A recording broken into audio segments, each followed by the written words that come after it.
Payg'ambar alayhissalomning hadislari. Kimda shu 4 ta xislat bo'lsa, u haqiqiy munofiq bo'ladi. Omonat berilsa xiyonat qiladi, gapirsa yolg'ondan o'zini tiymaydi, va'da bersa ustidan chiqmaydi.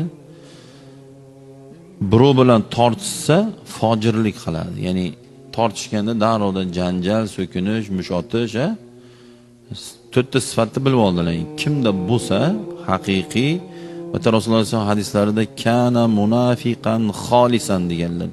Original munofiq bo'ladi degan. Ya'ni omonatga xiyonat qiladi, yolg'ondan tap tortmaydi, va'da beradi, vobshim bajarmaydi va birov bilan tortishganda johilona har xil qilg'inlarga o'tadi. Bu odamlar munofiqlar bo'ladi. Munofiqlar kimlar? Alloh Qur'oni Karimda do'zaxning eng chuqurida yondiraman degan Qur'onda.